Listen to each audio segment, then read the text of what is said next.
এটাকে গিনি রিং বলে। এই রিংগুলো একবার খুলে যায়, মানে একবার টাইট হয়ে যায়, একবার লুজ হয়ে যায়। যখন টাইট হয়ে যায় তখন আমরা অলওয়েজ কি লুজ করাতে নিয়ে যাই, কিন্তু একবার লুজ করার পর এই রিংগুলো প্রচুর ডিজাইন, ভ্যারাইটিস অফ ডিজাইন তোমরা পেয়ে যাবে। কারণ এখন এটা ভীষণ ভাইরাল আর ট্রেন্ডিং, আর এগুলো বেশিরভাগ রেডিমেডই সেল হয়, পোক্ত বানিয়ে দেয়, তো তখন একটু প্রাইসটা হাই হয়ে যায়। তো এই হচ্ছে ring. Neon hums like a subtle thrill. Shadows dance on the windowsill. Concrete dreams in the glow collide. Breathe it in.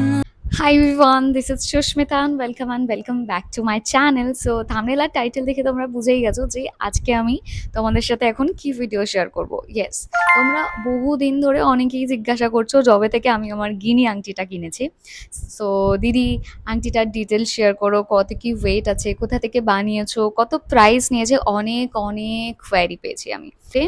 So today এই ভিডিওতে থাকবে তোমাদের জন্য সেই সব ইনফরমেশনগুলো যেগুলো তোমরা আমার কাছ থেকে জানতে চেয়েছিলে।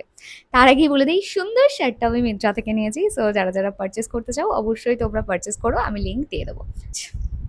আমি তোমাদেরকে আগে কিছু কথা বলি, ঠিক আছে? আমি রিংটা নেওয়ার আগে বহুদিন আগে থেকে ভেবেছিলাম যে আমি একটা গিনি রিং নেব। আমার কাছে আরও অনেক ডিজাইনস ছিল এই গিনি রিংয়ের, ইভেন অনেক সাইজের দেখেছিলাম, বাট হয়ে উঠছিল না। আমি যখনই রিং কিনতে যাই তখন না হয় ডায়মন্ডের রিং পছন্দ হয়ে যায়, না হয় অন্য কিছু পছন্দ হয়ে যায়। আর এই কাইন্ড অফ এই গিনি রিংগুলো না সব সময় সব শপে অ্যাভেলেবেল থাকে না, আর এগুলো বানিয়েও খুব কম দেয়। তো তোমাদেরকে রেডিমেডই বেশিরভাগ দোকানে এখন পাওয়া যায়, যেহেতু এটা এখন ভীষণ ট্রেন্ডিং আর ভাইরাল চলছে, তো অনেক শপেই তোমরা রেডিমেড এটা পেয়ে যাবে। সো আমি এটা রেডিমেডই নিয়েছি, আগে থেকে কোনো প্ল্যানিং করে বানিয়ে কিচ্ছু নিইনি। তো ফাইনালি রিংটা এখন তোমাদের সামনে আমি রিভিল করব, আর আমি শপ নেমটা আমি তোমাদের সাথে শেয়ার করছি না। তোমরা যে কোনো গোল্ড শপে বানাতে পারবে, শপ নেমটা শেয়ার করব না, কারণ আমি কোনো প্রমোশনের জন্য চার্জ দেয়নি। শপ নেম আমি রিভিল করছি না, বাট হ্যাঁ, আমি আমার লোকালি একটা শপ থেকে এটা বানিয়েছি। তো চলো আগে তোমাদের সাথে শেয়ার করি। আমি লিটারেলি কি করেছি যেন, আমি একা একা প্রায় 7-8 মিনিট বকে গেলাম, তারপর দেখলাম আমি ক্যামেরা অনই করিনি। এমন ডাম আমি, কি বলবো আর। যাই হোক, চলো এবার রিংটা তোমাদের সাথে শেয়ার করি। এই হচ্ছে তোমাদের সেই ডিমান্ডিং গিনি রিং। এটাকে গিনি রিং বলে। আর রিংটার একটা বেস্ট পার্ট আছে, আমি খুব বেশি হেজাবো না, আমি সিম্পলে তোমাদের সাথে পুরো ইনফরমেশনটা শেয়ার করব। এই যে হচ্ছে রিংটা, বেস্ট পার্ট হচ্ছে এই পোর্শনটা, এটা অ্যাডজাস্টেবল, ঠিক আছে? অন্য রিং কি হয়, এই রিংগুলো একবার খুলে যায়, মানে একবার টাইট হয়ে যায়, একবার লুজ হয়ে যায়। যখন টাইট হয়ে যায় তখন আমরা অলওয়েজ কি লুজ করাতে নিয়ে যাই, কিন্তু একবার লুজ করার পর এই রিংগুলো তো আর টাইট করা সম্ভব নয় না। বাট সেখানেই এটাতে খুব সুবিধা হচ্ছে, এটা অ্যাডজাস্টেবল। তো আমার যদি কখনো মনে হয় যে আমি মোটা হয়ে গেছি, তো আমি এটা তখনও অ্যাডজাস্ট করতে পারবো, যদি মনে হয় আমি স্লিম হয়ে গেছি তখনও আমি অ্যাডজাস্ট করতে পারবো। তো এইটা আমার এই রিংটার বেস্ট পার্ট লেগেছে। তো এই যে দেখতেই পাবে এখানে অ্যাডজাস্টেবল, হয়তো এটার জন্য আমার একটু সোনাটা একটু বেশি গেছে এই রিংটার, যে কারণে আমার অ্যামাউন্টটা একটু বেড়ে গেছে, বাট খুব হেল্পফুল। এরকম টাইপের রিং হলে আমার তো মনে হয় সব রিং, এই টাইপের রিংগুলোও বেশ ওরকম হলে আমার বেশ টাইট ফিট বসে থাকতো, আমি নিজের মতো অ্যাডজাস্ট করে নিয়ে পড়তে পারতাম। তো এবার এটার প্রাইস কত কি নিয়েছে বলি। 3টে সাইজ আমি দেখেছিলাম, একটা একদমই ছোট যেটা আমার হাতে একদমই ভালো লাগছিল না, তারপর এইটা দেখিয়েছিল, আর একটা খুব বড়, মানে একটু মোটামুটি বড় সাইজের, বাট বড় সাইজেরটা আমার হাতে ভালো লাগছিল না। এই সাইজটা আমার হাতের জন্য পারফেক্ট, আমার মনে হয় পারফেক্ট। আমার হাতের সাইজের অনুযায়ী আমার গিনি রিংটা এটা পারফেক্ট লেগেছে, তাই আমি এটা নিয়েছি।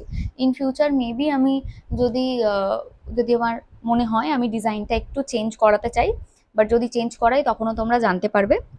এবার তোমাদেরকে দেখাই কত কি নিয়েছে বিলটা। সো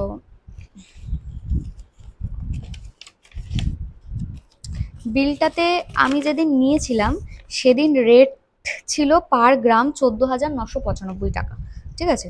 এখানে দেখতে পাবে, আমি একটা স্ক্রিনশট দিয়ে দিচ্ছি, ঠিক আছে? আমি একটা ফটো তুলে স্ক্রিনশট এখানে অ্যাটাচ করে দেবো, তোমরা একবার চেক করে নিও। তো সেই দিনকে গোল্ড রেট ছিল 14,995 পার গ্রাম, মানে 1,49,95,950 বা কিছু একটা ছিল সামথিং রেট, সেটা 14 গ্রাম হয়েছে। আর আমার এই রিংটার মানে এই রিংটার ওয়েট হচ্ছে 2 গ্রাম 490 মিলি। ওকে, আর এটার অ্যামাউন্ট দাঁড়িয়েছিল 37,337। ইয়েস, 37,337। এটা আমার শুধুমাত্র রিংটা। ওকে, এইবার আসি মেইন গল্পে, যেটাতে আমার বেশ অনেকটা অ্যামাউন্ট হয়ে গেছে। সেটা হচ্ছে আমার প্রসেসিং কস্ট লেগেছে 2,990। ওকে, 2,990 টাকা প্রসেসিং চার্জ লেগেছে, প্লাস এর ওপরে আমাকে দেওয়া হয়েছে ট্যাক্সেবল ডিসকাউন্ট, কিছুটা দেওয়া হয়েছিল, দিয়ে এসজিএসটি 1.50% নেওয়া হয়েছে, যেটা 605 টাকা, সিজিএসটি 1.50%, যেটা 605 টাকা। ঠিক আছে, আর এটার মনে হয় মেকিং চার্জটা ধরে অল টোটাল আমার বিল পড়েছিল 41,590। Just see, 41,590। আমার মতে এটা যথেষ্ট হাই হয়ে গেছে রেট, যে কারণে আমি একটু ডিসঅ্যাপয়েন্টেড ছিলাম। কারণ আমার আংটির প্রাইস পড়েছিল 37,337, বাট ইটস ওকে, আমরা অনেক প্রসেস জানি না, যে কারণে আমি কোনো কিছু না জেনে শুনে আমি এরকম করতে পারি না, হয়তো যেটা সঠিক চার্জ সেটাই নেওয়া হয়েছে। বাট আমার একটা জায়গায় একটু আমার তখনই যখন আমি যেটা ফিল করছি, কারণ আমি তো তোমাদের সাথে অনেস্ট রিভিউ শেয়ার করি, আমি যে শপটা থেকে নিয়েছি তাদের সাথে আমার খুব ভালো সম্পর্ক। ওকে, খুব ভালো সম্পর্ক, বাট স্টিল আমি মানে ফোন করে বলেছিলাম দাদাকে যে লাইক গায়ে লাগে খুব, জানো তো, মেকিং চার্জটা প্রচুর গায়ে লাগে। আর এখন যেহেতু সব জায়গায় দেখি 6% making charge, 7% making charge, 10% making charge, তখন এটা শোনার পর একটু হলেও তো কম হয়। তখন একটু মনে হয় যে না, একটু মেকিং চার্জটা কম আছে, যাক বাঁচা গেল, মানে তখন মনে হয় অনেকটা। তো এখানে আমার নেওয়া হয়েছিল 12% মেকিং চার্জ। ঠিক আছে, 13% না 14% মেকিং চার্জ ছিল, সেখান থেকে মনে হয় 2%, 11 বা 12% একটা মেকিং চার্জ আমার থেকে নেওয়া হয়েছিল, যেটা আমার কাছেও হিউজ। কারণ আমি সব জায়গায় হোর্ডিংয়ে সব জায়গায় দেখছি 6% মেকিং চার্জ। বাট আমি কোনো কন্ট্রোভার্সিতে যেতে চাই না। ঠিক আছে, যে দোকানের যে প্রসেস, তাই না? তো মানুষের ভালো লাগলে বানাবে, না লাগলে বানাবে না, সেটা আপ টু যার যার ডিসিশন, তাই না? এটাতে আমার কিছু বলার নেই। বাট আমার একটু হাই লেগেছে, আমার একটু মনটা খারাপ হয়ে গেছিলো তখন, যে জুয়েলারির দাম এত কম আর মেকিং চার্জে প্রায় 10,000, জিএসটি টিএসটি দিয়ে 10,000 এক্সট্রা চলে যাচ্ছিলো, ইভেন 11,000 আমার শুধু জিএসটি আর এই এক্সট্রা ট্যাক্স দিতেই চলে গেছে। তো খুব গায়ে লাগে, খুব গায়ে লাগে গো। নেক্সট টাইম আমি কিছু বানালে একটু ভেবেচিন্তে বানাবো, সেই সব অ্যামাউন্টের মধ্যেই, যাতে একটু গায়েটা কম লাগে। প্রাইসটা নিয়েছিল এখানে মেনশন করা আছে। সো এটার ওয়েটও তোমাদেরকে বলে দিলাম। এই হচ্ছে রিংটা। যাদের যাদের পছন্দ অবশ্যই তারা স্ক্রিনশট নিয়ে নিজেদের জন্য বানাও, খুব ভালো লাগে, এখন ভীষণ ট্রেন্ডিং। আর আমরা মেয়েরা সোনার গয়না পরতে ভীষণ ভালোবাসি, আমিও ভীষণ ভালোবাসি, বাট সেটা বেশিরভাগ সময় নট বরের টাকায়, নিজের টাকাতেই। তো এটা কিছু কিছু করে আমি জমিয়ে নিজের জন্যই তো বানিয়েছিলাম। সো আমি রিংটা আমার বেশ পছন্দ হয়েছে, ফুললি স্যাটিসফাইড। বহুদিনের একটা ড্রিম ছিল যে একটা এরকম রিং বানাবো। আর আমার প্রতি বছর রিংয়ের শখ থাকে, কারণ এই যে আঙুলগুলোতে, এগুলোতে যদি রিং যদি না থাকতো, আমি হয়তো এগুলোর জন্য একটা একটা করে রিং বানাতাম। আমার রিং করতে এতটা ভালো লাগে, তো প্রতি বছর একটা করে আমি রিং বানাতে চাই। মেবি যদি ভগবানের আশীর্বাদ থাকে, নিশ্চয়ই এরপরে যদি কোনো জুয়েলারি কিনি, নিশ্চয়ই তোমাদের সাথে আমি শেয়ার করব। তোমরা আর কোন জুয়েলারি কালেকশন আমার থেকে জানতে চাও বা দেখতে চাও, অবশ্যই আমাকে কমেন্টস করে জানিও।